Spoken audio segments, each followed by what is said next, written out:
We have books anyway. We have books. Let's move on. Book of the week. Yes. Because it's October, An Exorcist Tells His Story by Father Amorth. Getting And we have closer to more Father Amorth Halloween. books.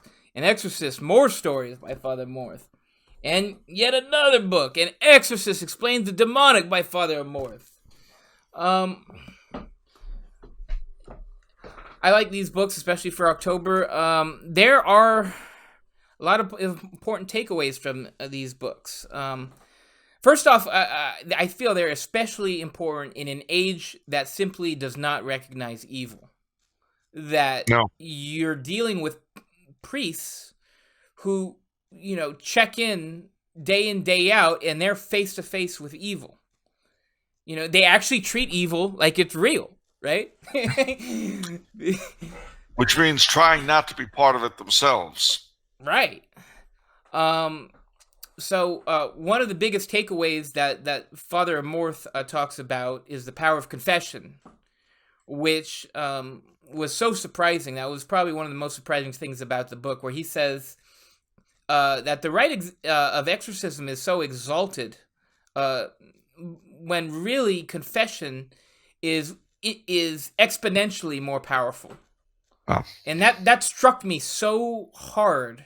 I go to confession so much more ever since I discovered that from that just really, I don't know, it invigorates you to know that.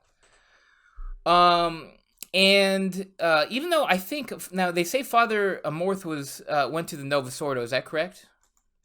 Yeah, I guess. Oh, okay. But it's interesting because his stuff is in lockstep with Father Ripperger's. Yeah. And it makes sense, right? Because it's like, wow, this doctor who treats the flu, he discovered all the same things work against the flu as this other doctor who also treats the flu. Yeah. You know what I mean? And one of the interesting things was that under JP2, they came up with a new rite of exorcism. Yeah. And Amorth didn't like it.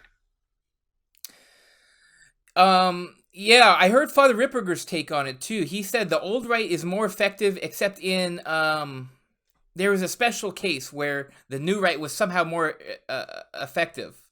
A very small thing. I forgot why. I forgot what he explained, but I thought that was interesting. Probably people who were possessed by dead liberal priests. Maybe, but so it's interesting because one of the things that I feel that both of them, the most important thing to their approach is that, obviously with exorcism you're dealing with possession, right?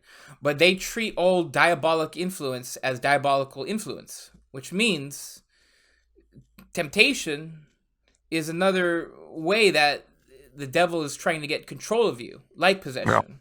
Yeah. It's far more frequent, and they both regard, I mean, they both are going to change your perspective on the spiritual warfare. The temptation is a battle, and the more you succumb to temptation and you give in to sin, the more the devil gets control of you, or your personal demon gets control of you. It might not be possession per se, but the more you give in to sin, the more you actually become like the demon that is assigned to you. How do you like that? You lose your identity, and you become like the identity of the demon that is assigned to you. That's pretty awful. Yeah. It's not happy making. Yeah. So so this gets your mind in special places about liberating yourself from sin, because that's what it is. It's liberation. And so yeah, in the words of Mother Angelica, get to confession, you bunch of sinners. Yeah. I mean, there's no doubt about that.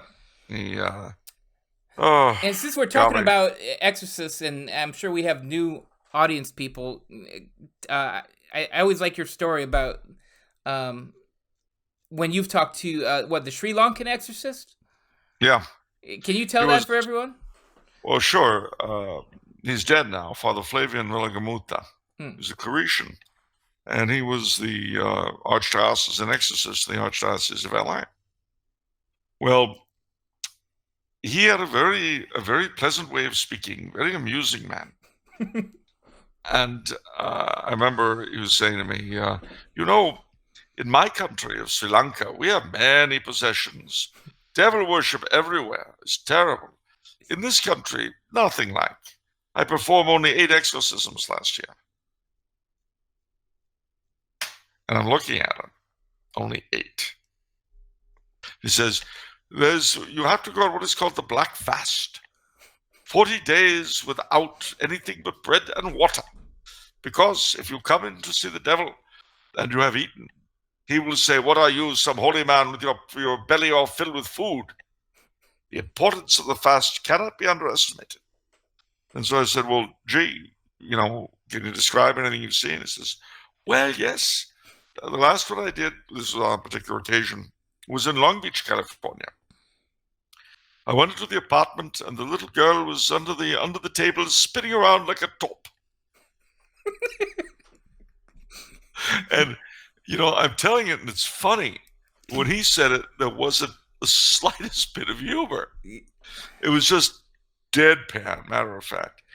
And, he said to me, of course, if any of the witnesses, you always have to have witnesses, if any of the witnesses have unconfessed mortal sins on their souls, the demon will happily call them out and explain exactly what they were. This could be most embarrassing. I'm sure it was. And of course, it was observation of exorcisms that completely changed Malachi Martin. Ah, yeah. He wrote his book, Hostage to the Devil. Initially, he sold it, I should say,